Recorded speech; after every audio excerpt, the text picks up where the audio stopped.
to the fifth and final edition of SHS this month. I'm your host, Matt Brown. And I'm your co-host, Andrew Medina. Let's kick it off with an interview with Jake and Theo on the wrestling season.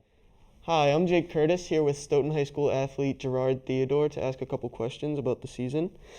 How have you prepared for this upcoming season?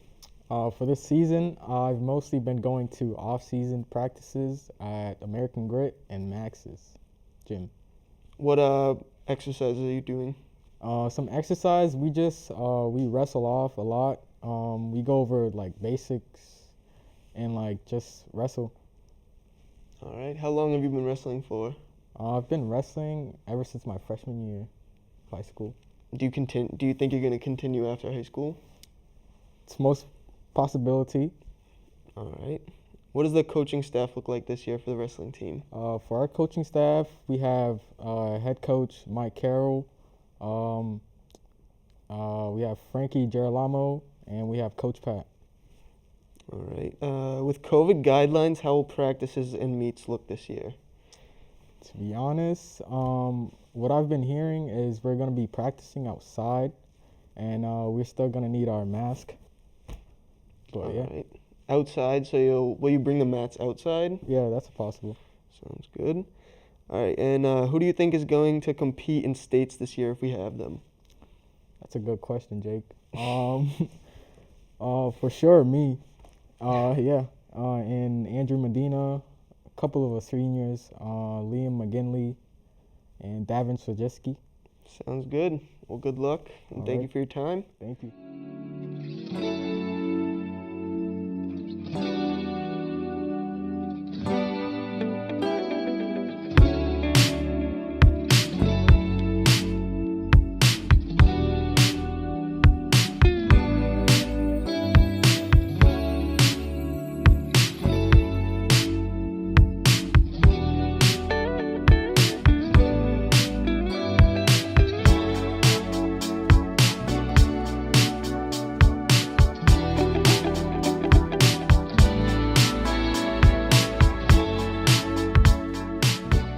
Next, we have a podcast with Cam and his friends on how they use social media. My name is Cameron, and I'm here today with Tevin and Abiola to talk about how we use social media. So, first question, how do you personally use social media? I use it usually just to communicate with these guys here, and to just, look at entertaining stuff. Sometimes I find myself scrolling for a few hours and I lose part of the day, but I mean, it is what it is. So what about you, Tevin? I use it just as you say, talk to my friends, watch entertaining videos. It's kind of the normal nowadays, and it's very time consuming. And by a second, it's already like hours gone past. Just very new experience. Yeah. So what do you want to add to that, Abio?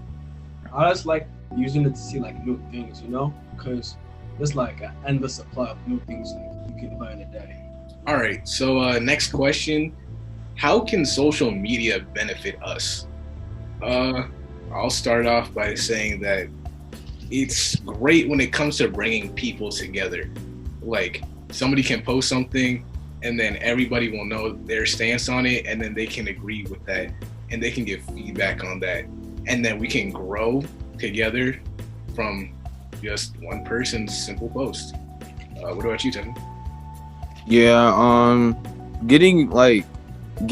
gaining information is so much more faster using social media. You can just search up in 10 seconds, find out what you want, and it's very helpful. It takes way less time than like using a book or asking someone, because not all people know the answers. Very true. What about you, Abio? I think you're like shed blind to things like we don't know. Like, you see how like in Israel that stuff is going down. Like, if we didn't have the internet, we wouldn't like know about it. Going on to the next question, it's kind of like the opposite of the last question I just asked. What about social media can be harmful? And like, cyberbullying is like the new way to hurt people, and it's made a lot of people just think about things that they shouldn't and hurt themselves, and it's just not right sometimes. And a lot of people like to just gang up on somebody, and like now canceling's a thing. So a lot of people just have the wrong idea sometimes, and they agree too easily and don't have their own like mindset or opinion on things. They just see what other people say and go along with it. What about you, Tevin? Yeah, I'm gonna have to agree on you with that one. Like, there's a lot of fake stuff online, and people take that stuff too literally. And they need to know that not everything you see on social media is not real, and there's a separation between that and the real world. And some people just get too addicted to that lifestyle online, and it's not good. It's not healthy. Yeah. Do you want to add, Abigail?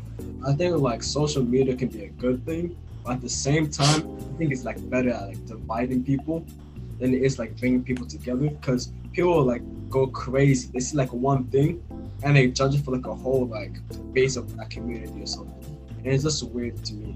Like that's why sometimes you should just like off the phone when you have like the chance and like go outside. Because sometimes it's not even like what you see is not really like reality. Follow up to the last question. This next question is about what you guys think is the worst form of social media. And honestly, I know everybody's saying it right now, and I'm gonna have to agree, Twitter. Everybody's getting canceled on Twitter, and everybody, whenever they see something, they instantly believe it, and then they try to cancel somebody off of it. And it's not fair, because not everybody looks at the facts before they actually judge somebody, and it's not fair. So, what about you, Tevin? I feel like one that's definitely on the upcoming on being one of the most worst ones is probably TikTok, because I feel like that's just, it's very addicting, and the platform on there, the people there, you will 100% get very much hate. You'll get, I feel like it could really lead up to how Twitter is and getting canceled stuff, because it's very toxic place there. All right, yes, very true. Abiola? I just think it's Twitter, like the most part, because the amount of doxing and IP address like leaks you can do on Twitter is like crazy. Like if you don't agree with someone, they can like IP leak you or dox you, and it's like send pizzas to your home just because like you have a different opinion. And I think last question I have for you guys is, do you think we use social media like as teens too much?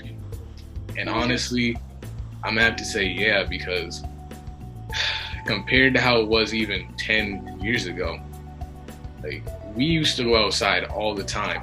I know we all used to like just go out, hang out, play at the park, and ride our bikes and just get fresh air. But now with social media, you have a way to get connected with people and just entertain yourself through a phone or a tablet or just any piece of technology, and you can be on it for hours and hours and not realize that it's not a problem, and it's just kind of sad that we get cooped up in our houses for so long, just scrolling through our phones and not getting to actually know people in real life and bond with people.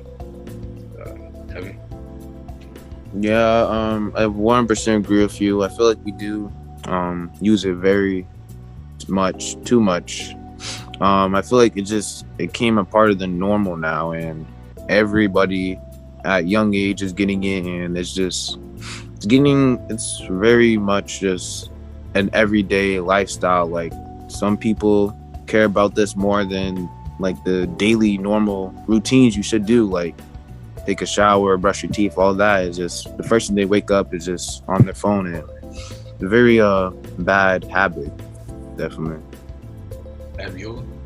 yeah, I think Tim is true. Like I think everyone in this world uses social media too much.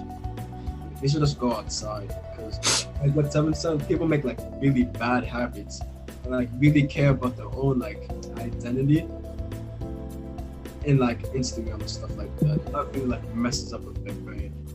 Like they're not even human at that point. All they care is likes and follows and comments. Like, Yeah. whatever. I know what you mean. Yeah, so that's all I have for you guys today. Thanks for joining.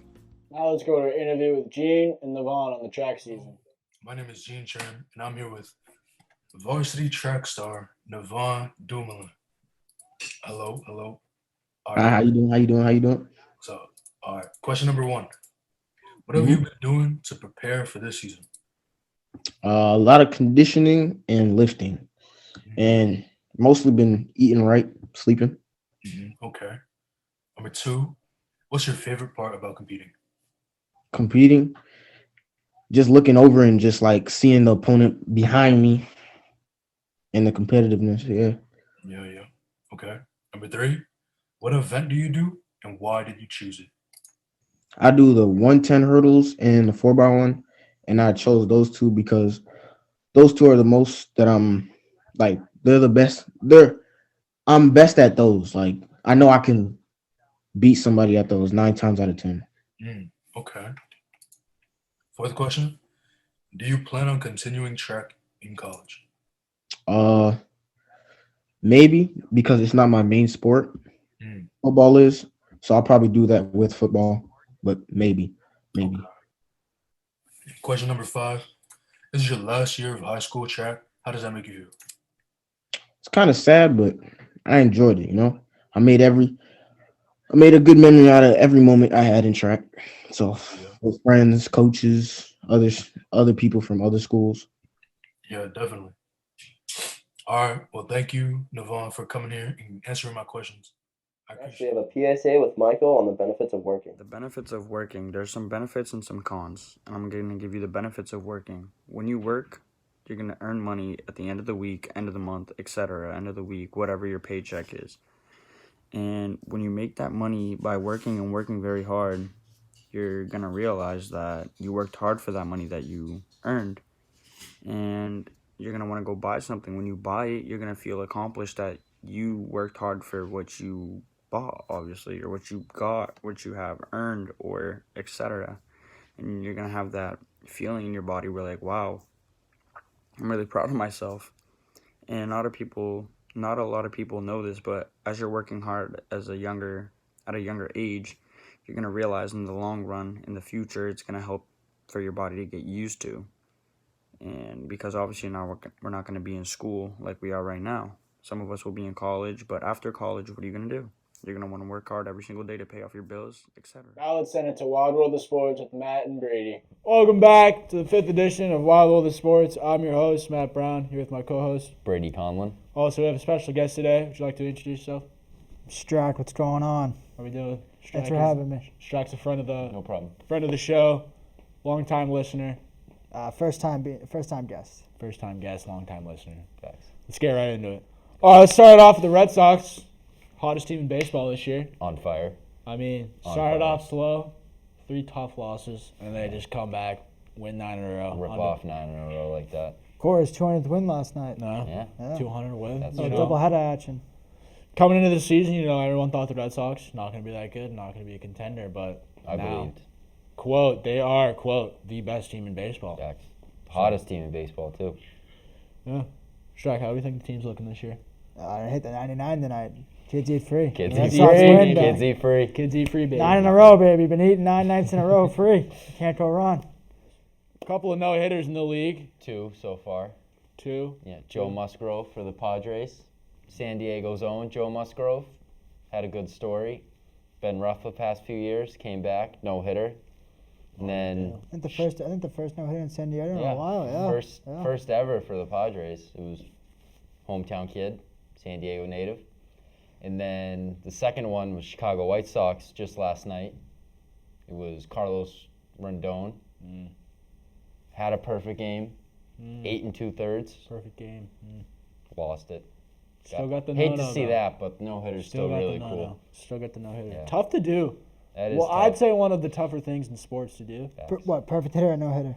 A Perfect game or no-hitter? I'd say both. Both, yeah. Both pretty hard to Perfect games like to accomplish. Perfect game's pretty awesome. nuts. Yeah. Yeah.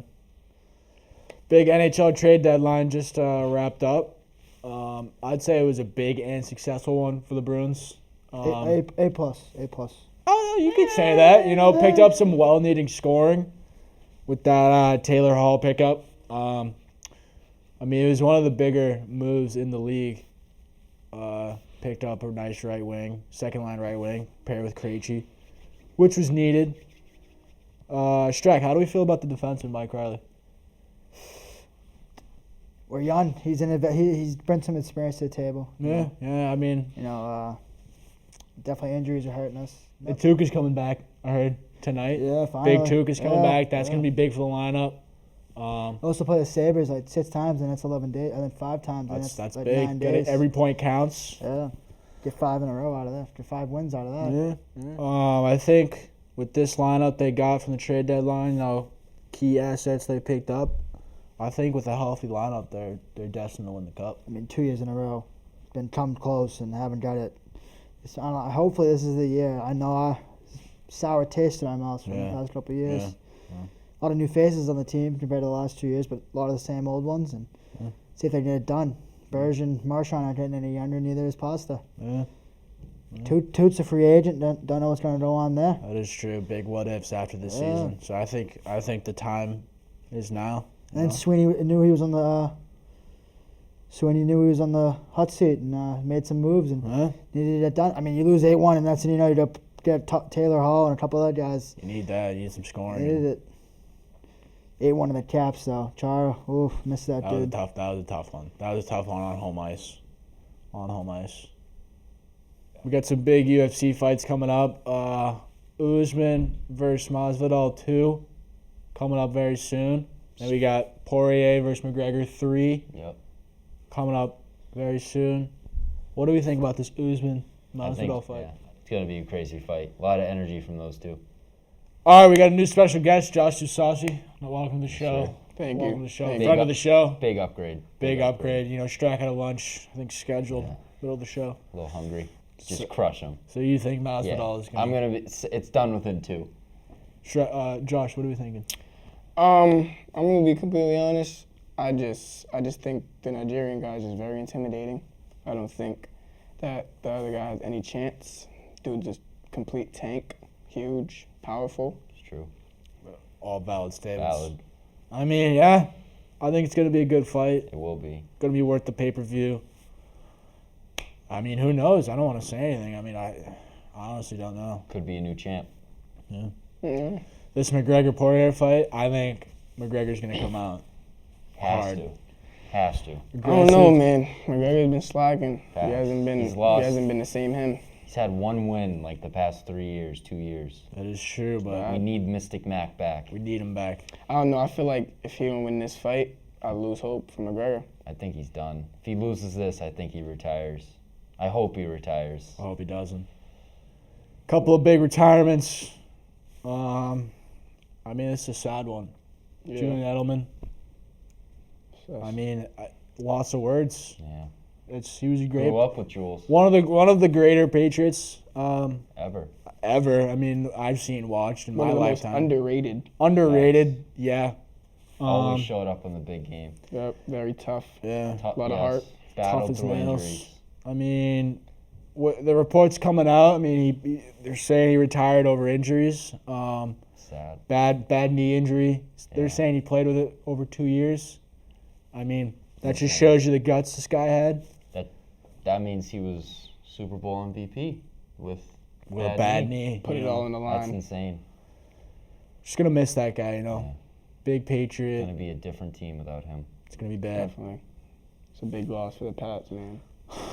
Another big retirement coming from the NBA world. Marcus Aldridge, kind of a surprising Yeah. Very surprising. retirement. Retiring just today. Just signed with the Nets a few weeks Yeah, ago. just signed with the Nets. Everyone was kind of like the Nets are coming up, you know. Shook up the Aldridge, league a little KD, bit. Kyrie. You know, retires. A regular heartbeat. Kind of threw a wrench in the Nets lineup. I mean, Yeah. they were a scary team with him in it, and you know, without him in it, they're still a very good team. But Yeah, but That's he's a tough. big piece. That's Yeah, a that's big big piece. shoes to fill. We got to see who they're gonna sign now because they got cap space. that is true. Yeah. Saying he retired, heart issues. Right. Can't mess around with that. Yeah. So You know, He said, I think he said, quote, need to put family and health first over basketball. I respect that. You got to do that. Yeah. Got to put the family and health first. But, I think it's just sad to see both these players, both the respective leagues, leave the games. Vets, flashy players, brought a lot of excitement. Definitely going to miss them as fans and as viewers. All right, that's going to do it for the 5th edition of Wild World of Sports. I'm your host, Matt Brown, here with my co-host, Brady Collins, special guest, Josh Saucy. Signing off. See you next time. Next, we have an interview with AJ and Michaela on boys lacrosse. Hi, I'm Michaela, and I'm here with AJ. And today we're going to be talking about lacrosse. What is your favorite memory from this season so far? So far, I'm going to have to say the first win against Taunton last Thursday sets the tone for what we're hoping to be a good season with lots of wins. Sounds good. What is your position, and do you like playing it? I play midfield. There's a lot of running involved, but you get to see both sides of the ball, which is not so. The running part is not so fun. That's understandable. How many years have you been playing lacrosse? I've been playing for 5 years since 8th grade. Nice. How has the COVID-19 pandemic affect your sport? Right now, it's definitely taking a toll on the team. We got a few players out with close contact, so that brings down the numbers for our team right now. Got to find a way to work around that and be better. Yeah. How well do you think the team is working together besides that? We've had a few good practices, but definitely not where we should be at right now. Hope we could improve as the season goes on. As a senior, what advice would you give to underclassmen and future SHS lacrosse players? Definitely don't give up. Keep working hard. Recruit more players. Still a growing program. Like to see more people out on that field. Of course. Thank you so much for talking to us today about lacrosse. You're welcome. Anytime. Let's end it with an interview with Gene and Sproul in the upcoming track season. My name is Gene Tran, and I'm here with Sproul. How do you say your last name? Dorolis. Dorolis. All right. Question number 1. What have you been doing to prepare for this season? For this season, for the spring track season, I've done football, which has helped me stay in physical shape. Been able to go to the weight room, be able to just be strong so I can throw. Yeah. Okay. Question number 2. What's your favorite part about competing? My favorite part about competing has to be when you win. That's literally it's no other better part than that. Yeah. All right. Question number 3. What event do you do, and why did you choose it? I do 2 events. I do shot put and disc. Yeah. I didn't really choose them. They're kind of just the best I was at the time, and then I just kept on doing them. I got better. That makes sense. Okay. All right. And number 4, do you plan on continuing track in college? I would like to, but the college I'm going to go to does not have track and field. Oh. Okay. And then last one. This is your last year of high school track. How does that make you feel? I would say it's been like a long road, but I haven't really been. If I really think about it, I haven't really been doing track for that long. Oh. I've been here for 3 seasons. This is my 3rd season, and it's been fun winning. That's what I'll say. Yeah, that's been great. fun winning. All right. Well, thank you for answering these questions with me. Appreciate it. Thanks for tuning in to this edition of SHS This Month. I'm your host, Matt Brown. And I'm your co-host, Andrew Medina. Thanks for tuning in. Thanks.